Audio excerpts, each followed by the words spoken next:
Шинээр шинэ хүн подкастын маань өнөөдрийн дугаарыг эхэлж байна. Өнөөдөр сонголтын төвийн багш энэ хот багштайгаа бид тэр итгэлийн талаар хөрөлдөхөө сууж байна.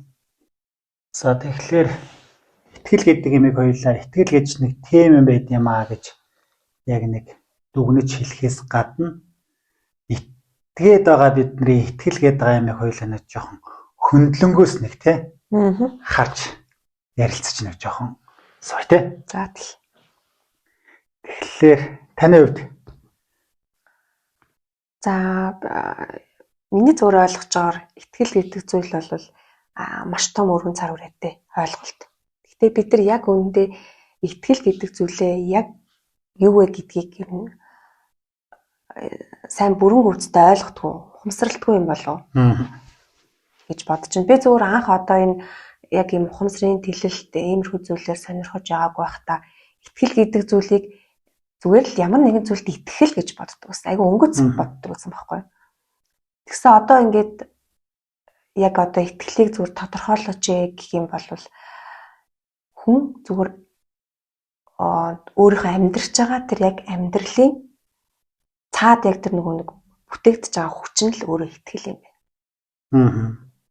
Та энэ тийм хүчээ ерөөсөө итгэлээ та зөв тал руу зөв тавтамж руу зөв хандлага руу тий сөрөг тал руу чиглүүлнэ үү эсвэл эрэг тал руу чиглүүлнэ үү гэдгээс хамаарал таны амьдрал нэг бол сайхан нэг бол муухай болчиход байна гэж боддог.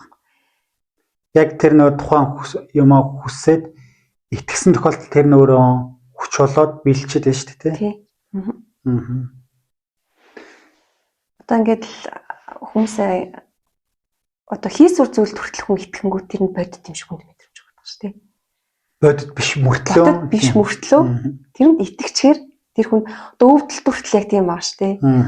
Хүний ингээд өөрийнх нь одоо YouTube дээр янз бүрийн бичлэгүүд яваад байгаа шүү дээ. Ингээд нэг өөрийнх нь хоёр гарынх нь нэгэнд нь ингээ хиймэл гар зоочоод тахад хиймэл гарн дээр нь очиод лантуугаар зөхөд хүн өвдөлтийн мэдрэмж аваад ойрлоод тийм байгаа шүү дээ. Тэр чирээсээ энэ миний гарн дээр лантуу ирэхлээр өвдөн гэдэгт хүн өөрөө итгэцэн. Ямар нэгэн хатуу юмар миний гарн дээр зохихоор өвдөн гэдгийг одоо юм хүн мэдж байгаа учраас тэрэндээ 100% итгэцэн учраас яг тэр өвдөлтийг хүн өөрөө гарн өвдөөгүй ч гэсэндээ өвдөлтийг мэдрээд байгаа. Тэ энэ жишээг ингээд ярьсан чинь бас надад бас нэг жишээ санаанд орж байна л да. Одоо нөгөө даймантай үед тэ цэргүүд ингээл гар хөлмөлн ингээл тасарцантай амар шарахтай ингээл ирээл нэг харимт тэ. Өвчин намдах тухайд одоо тэ өвчин намдах юм морфин одоо хар тамхи мамх ингээл тариал тэр амар өвдөлтийн ингээл зогсоод гэл юм байл л да. Тухайд нэг хангамж нь одоо саадс юм уу? Им тариагүй одоо тийм болцсон үед тэр нөгөө цэргүүд бүр орлоод шахаад нөгөө им тариа хийгээч гэж орилж байгаа шүү дээ. Тэнгүүд тэр армийн тэр юм ч юм уу сүлгч нь одоо ингэ ясан баг. Зүгээр нөгөө одоо натрий одоо зүгээр ус тий. Ус ингэж хийгээд өгсөн баг. Хийгээд за одоо хийчлээ шүү та одоо ингэ хэсэг хугацааны дараа зүгээр болно. Гэт ингээ хилэнгүүт тэр хүн яг тэрүүгээр нь тэгээд зүгээр болчих чинь гэж байгаа юм. Тэр их амар их өвдөлтийг зүгээр л би тариа хийлгүүлсэн би одоо тий өвчин намдах хийлгүүлсэн учраас одоо хэсэг хугацааны дараа та зүгээр болно гэдэгт бүрэн итгэцэн. Тэгээд өөрийн итгэлээр тэр өвчнийг ямар ч тийм нэг тариа тариулсан юм шиг гэж өвдөлтгүй болчихно гэдэг байна. За одоо нөгөө нэг батлаа зол нэг нийтэд жишээ гэдэг үстэй. Батлаа зол уугаал зүгээр болчихдог гээд нэг хөшин настай бас нэг батлазол нэг юм лаг юмгээ бодцсон. Тэнгүүд ханаа төрлөө батлазол бол толгой өглөө батлазол зүгээр болчдөг гэдэг байгаа байхгүй тэр нь. Тэр чинь яг л энэ нөгөө итгэцэн л байгаа байхгүй тэ энэ имийг уучаар би зүгээр болчт юм аа гэд. Тэр нь яг үндсэн тэр чинь найрлах нь мэдээч чиг өөр байгаа шүү дээ тэ. Толгойн өвчин бол батлазол амдаахгүй. Батлазолч мэл гидсэн нөлөөлөх юм байгаа шүү дээ. Тэнгүүд тэрийг ямар ч өвчин мэдэрсэн бай тэр батлазол уучгаал зүгээр болчиход байна гэдэг чинь тий. Ерөөсөө яг итгэцэн зүйлээрээ л хүн өөрийгөө одоо ангаах хүчин хүртэл байгаа байхгүй тий. Тий. Баг ийм уухгүйгээр хүн зүр тэрэндээ би зүгээр одоо ингээл зүгээр болчихно гэдэгтээ итгэчихэд тий итгэжтэл болон зүгээр болчиход байгаа тий. Тэгтэл тэрийг мэдгүй ямар нэгэн бодтой юмыг хүн дандаа хүсэж идэг тий. Заавал нэг ингэчингүүт нэг ийм тариа хэрэгэлчүүл ийм нэг юм уучвал одоо зүгээр болчих гээд байна гэсэн бодлоос болол одоо хүн өөртөө дотор нь ийм хүч байна гэдгийг хүн өөрөө хүлээн зөвшөөрөхгүй л байна л да. Тийм учраас тэгээд энэ эмийн компаниуд эм үйлдвэрлэж байгаа газрууд одоо тий нэг жижиг нэг юм одоо нэг юм байлаа шүү дээ. Нэг таблет тий. Нэг ширхэг юмд болохоор тэр өвчин намдаах тэр хувь процесс нь аюул бага байдаг ч жоох. Тэгээд тэрнийг хүн им уучлаа, ийм өвчин намдаах юм уучлаа гэдэг. Тэр уучлаа, имийг уучхаараа би зүгээр болно гэдэг тийм ихтгэл өнөмшлөө бод. Тэгэхэд эмийн компаниуд яг цаанаа бол маш бага хувьтай байдаг ч жоох. Яг нэг үйлчлэл нь. Тэгэхээр энэ реклам сурталчилгаанд бол итгэж байгаа нэг асуудлууд байгаад байна. Одоо би нэг сард би бас ингээд нэг нэмлэгт хэвтлэлтэй бас нэг яг шээсээр нэг витамин алдагдaltaй гэдэг жоох ингээд бас нэг эмчлүүлэх шаардлагатай болоод ингээд. Тэгээ тент чинь ингээд 6 хүн сууж байгаа. 6 хүн хэвтэж байгаа. Зургуулаа өөрийн онштой. Өөр юм тарим мэдээж бичиж байгаа шүү дээ. Тэгэхэд тэнд ингээ хүмүүсээ ингээ харж байгаа. Чамд ийм тарианууд надад яагаад байхгүй байгаа гэдэг нэг тийм сонио хандлага харагдаад байгаа. Заавал тэр бүр ингээд бүр өвчтэй ингээд мэдээлэлд орцсон тэр хүнтэй адилхан юм бичүүлэх гээд им тариан дутуу байхлаарэ миний имчилгээ дутуу байна гэдэг тийм бас нэг сэтгэл яваад. Эсвэл зөндөө бол одоо нэг эмнэлэгт хэвцэн ч эсвэл нэг зөндөө олон тариа хийлгээл ингээл байх юм бол би өстой гоё болно гэдэг тийм нэг итгэл үнэмшил байгаад байгаа. Харин ч тэр хүнээс баг тариа хэрэглээд миний зовир баг байгаа юм байна. Ашгүй дээ гэж бодохын хооронд тэр чинь эсэргээр яваад байгаа хэвээр.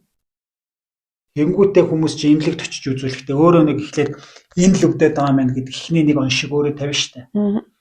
Тэгээд эмчтэр очиод үзүүлэнгүүт зүгээр ээ гэж хэлэхэд баг тэр эмчиг энэ худлаа ярьчлаа итгэхгүй тий. Үнэхээр бүр ингээд өвчтэй байжгаад тэрүүнд нэгэ хэлээд үзэх юм бол бүр нөгөө эмч чинь тий сайн байна мэн гэдэг ч юм уу. Им тарай бичиж өгсөнд. Ясамин дээр тийм юмнийч шаардлагагүй байх тохиолдол зөндөө байдаг. Ингээхээр яг юунд итгэж хүн тэрнийг л яг ингээд биелүүлээл байгаа хэвээр. Тий. Одоо тэр энэ дээрээс нэг юм шийдэл гараад байгаа байхгүй. Бид нэр яг үнэхээр зөв зүйлдээ итгэж чадах юм бол амьдралаа тэр чигтэн зөв баларна. Хүн өөрөө удирдах чадах юм. Энэ бол асар том хүч байгаа байхгүй. Итгэлийн хүч гэдэг юм. Тэгэхээр эдрийг л одоо бид нар амьдрал дээр яг гоё одоо хэрэгжүүлж зовлонтой юм бодохгүй, зовлондоо итгэхгүй тэрийг жаргал гэж хүлээж аваад тий тэрийг одоо яаж хүн хүлээж авна яаж итгэн л тэр чинь бодит байдал төр хөрсдөж орж ирнэ шүү дээ. Тэгэхээр энэ хүчийгээ бид нэр одоо гой зүгээр ашиглацмаар байгаа байхгүй тий. Одоо зовлон гэдэг нэг үг байна тий. Тэр нэг хүмүүс бүр ингээ хүчжүүлсэн амар болцсон. Уулын тэ зовлон гэдэг чинь яг юу юм бэ? Зүгээр л байдаг л нэг асуудал юм шиг уулна. Нэг хүнд бүр амар зовлонтой асуудал байлаа.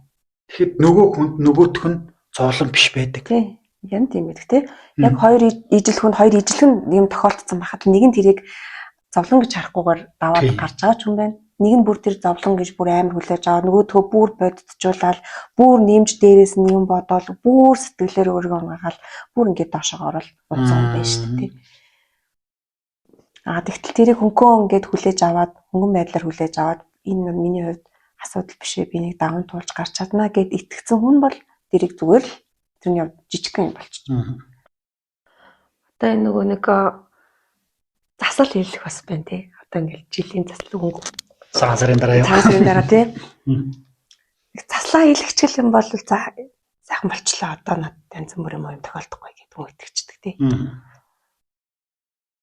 Тэгтэл яг өндөө одоо нөгөө ингээд одоо манай гандан тий жишээ ингээд нэг юм би дээр нэг очиход ер нь тийм болсон юм л ч одоо нөгөө банк шиг тий код нөгөөт за тэдгээр итгэгч тэгэрэ гэж чаашаа тэгэл нөгөөтөл нь маань ингээс хуулаа төгрөгийг хураагаад тий нөгөөтгөр хураагаал ингээд нийт дунд нэг ном уншдаг тийм ингээд за над миний тэр бичүүлсэн юм л явж байгаа даа гэж итгэждэг. Гэтэ энэ яг итгэлийн хуулиар бол үнэхээр тэрэнд итгэж чадвал тэр засал болно тий. А яг ингээд зүгээр боддоор ингээд бодох юм бол тэр чинь бас тий өнгөц сонирн байгаад байгаас тий. Зүгээр л хүн тэр итгэлийн хүчээр л тэрийг bijүүлээд боддог. Тий bijүүлээд одоо би тий очиж жилийн заслыг хэлгэцээ ингээд өөртөө итгэчихэнгүү тэр нэг засал нь болчоод байна. А гэтэл яг тэр нь яг ямар утгатай ном бэ гэдг нь бол мэдэхгүй байгаа. Сохор нэг итгэл байгаа тий.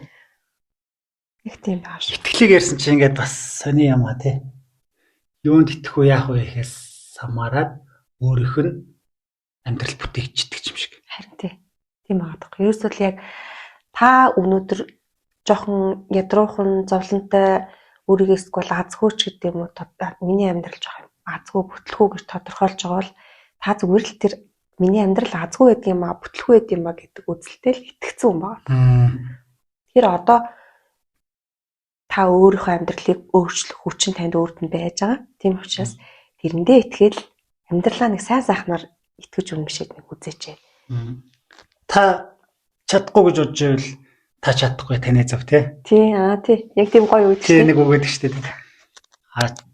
Чадна гэж бодож байвал бас л таны зөв. Та чадна. Гэт одоо тэр чинь тий. Бүр яг нөгөө итгэлийн бод гоост. Тий, зөвөр итгэлийн өч. Би энийг чаднаа, би энэ ажлын ар дээр би гарч чаднаа гэдэг. Бүр итгэлтэйгээр тэрүүндээ зориход тэр хүн тэрний хаардар гарна. Чадахгүй гэдэг итгэл байхгүй тохиолдолд тэр хүн угаасаа үсэг бол ингээл амжлаа л та тий. Тэгэхээр итгэлийн хүч гэдэг юм чинь өнөөдөр ямар чухал юм бэ? Одоо энэ юунд итгээд байна гэдэг чинь өөрөө сонирн байна тий. Энэ нөгөө бидний сэтгэлдээ нөгөө нэг зовлонгийн гэж үздэг мэдрэмжүүд шүү дээ одоо. Айдсын мэдрэмж байна. Одоо өөр үхээс тийм маш олон нэг зовлонтой үнийг нэг зовлонтой болгочдөг одоо мэдрэмжүүд байна шүү дээ. Тэр бүх мэдрэмжүүд чи ерөөсөө ясам дээр тэрэндээ итгэснээс болдго юм байна. Тийм байна. Тийм. Одоо тэгэхээр манай одоо энэ сургалтын төвийн юу ч гэсэн яг тэгж явагддаг шүү дээ. Хүмүүсээ одоо нөгөө нэг талаасаа сэтгэл зүйн маш том юм сургалт болдог байхгүй. Даалт ертөнц гэхээсээ илүүтэйгээр бас нэг талаасаа маш том сэтгэл зүйн засал явагддаг. А энэ сэтгэл зүйн заслынх нь яг гол үндэс нь юу юм бэ гэхээр ерөөсөө та тэрийг эхлээд ямар юмнаас болоод энэ зовлонтой мэдрэмжийг авчив. Тэрийг нь эхлээд танина. Таньсныхаа дараа тэрэн дээр ухаарл аваад ингээд байгаа юм байна гэдгээ ойлгох. Хүн ингээд байгаа юм байна гэдгээ ойлгохгүйгээр аяг олон жил амьдэрт юм байна л да. Жишээлбэл нэг хөрч сэтгэлээ гэдэг юм байна тий. Юунаас болоод ингээд амар шаналаад одоо ингээд нэг зүр жишээ аваад дуртахад нэг хоёр хос байлаа тий. Хоорондоо ингээд муудалцлаа. За магадгүй нэг нь ингээд архиудаг юм байлаа гэж бодъё. Залуу нь архиудаг юм байлаа. За тэгэнгүүт нөгөөтг нь архиулаа, нөгөөтг чинь найз охин архиулахгүй гээл ингээд хоорондоо муудалцлаа. Тэгэнгүүт ингээд яг эмэгтэй талаас ямар үзэл тэн дээр явж идэх вэ гэхээр энэ ингээд архиугаад байгаа учраас бидний амьдрал муухай байгаа тийм. Бид тэр харилцаа болохгүй байна. Тэгээд өөрийгөө нэг хохирогч суурин дээр тавьчихдаг. Гэтэл залуугийн талаас харахаар тэр хүний архиуж байгаа шалтгаан бас нэг шалтгаан байгаа. Өөр шалтгаан байгаа гэдэг. Тэр нь одоо энэ магадгүй эмэгтэйтэй холбоотой. Энэ ингээд бид тэр энийг юм болохгүй байна гэдэг тэрэн дээр нэг сэтгэлийн шархаангуудаа шархаа өөрийг эдгэхийн тулд архиугаад байдаг байж болно шүү дээ.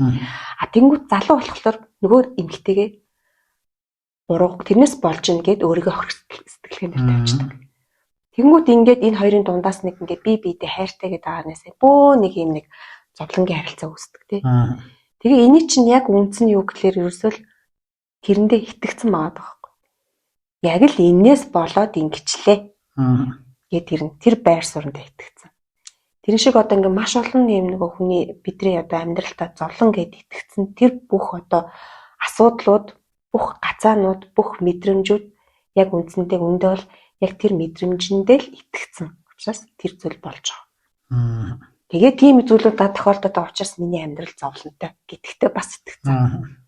Таад ингээд энэ зовлонныхаа мэдрэмжтэй амьдарсаар энэ миний амьдрал зовлонтой гэдэгтээ итгэсээр байгаа үед таны амьдрал эзээ чинь зовлонгийн дөрвөөс гарахгүй байгаа зү.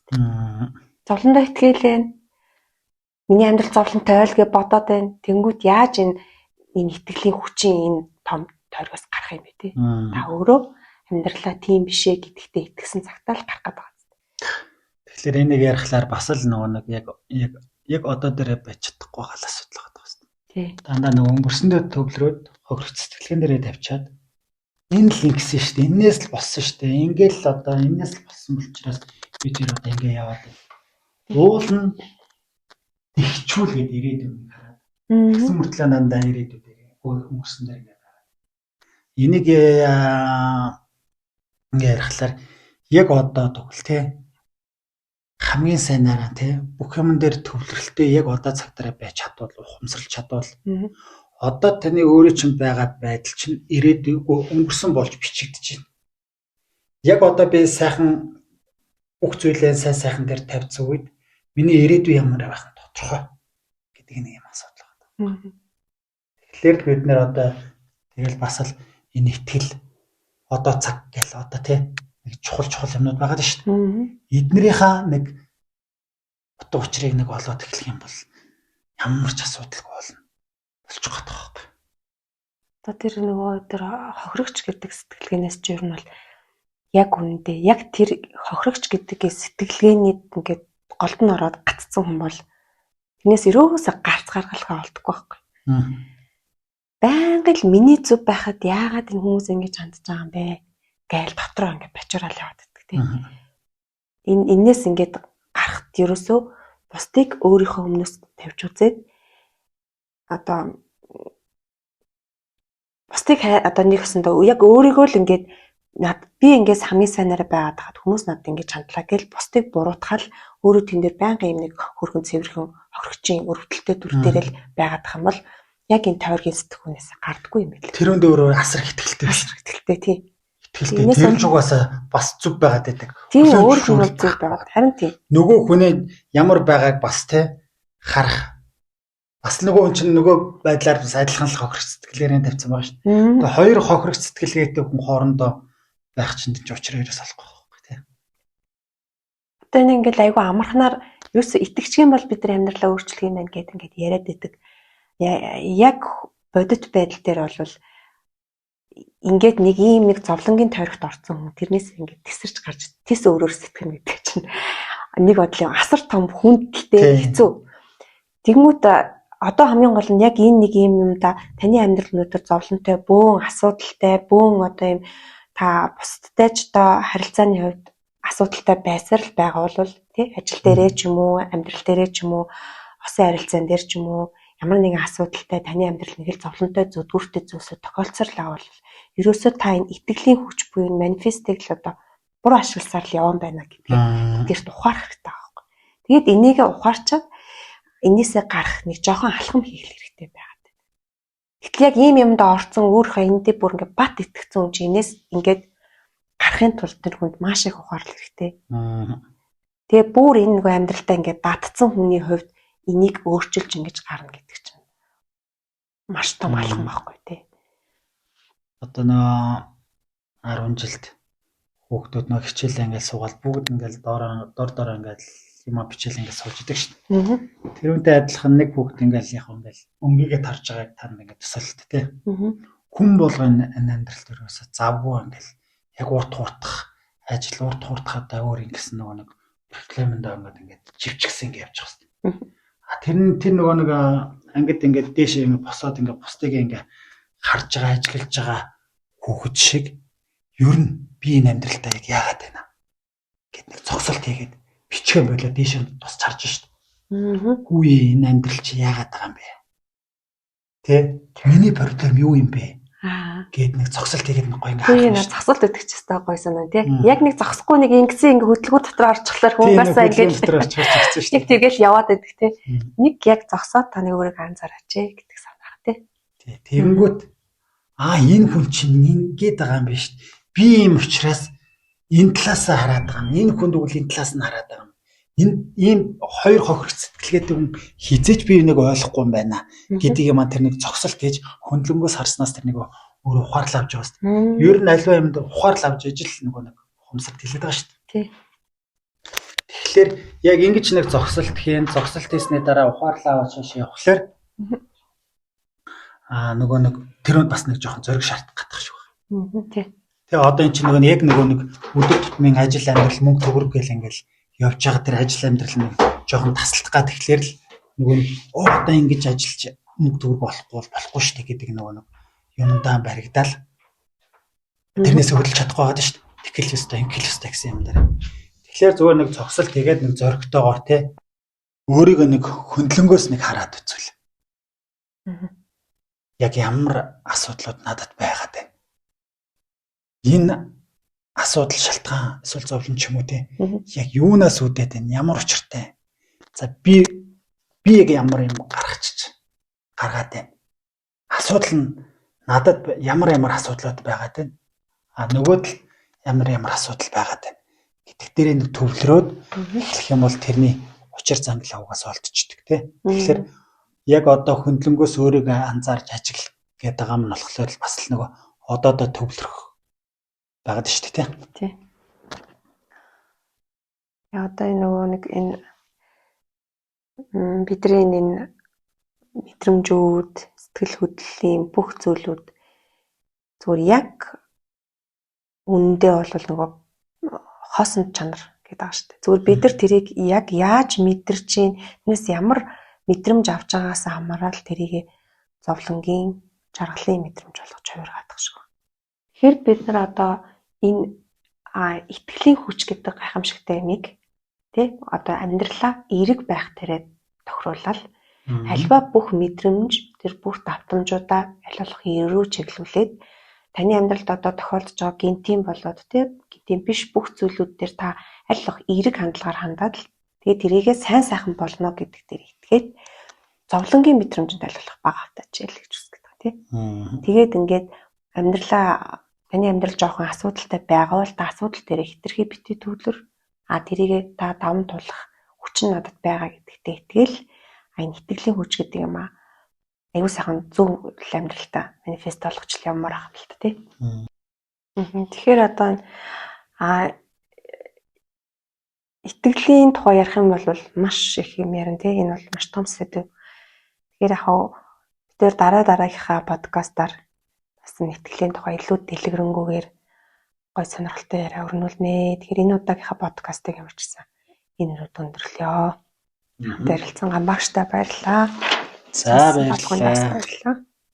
Өнөөдрийнхөө дугаарыг ингэж өндөрлөё.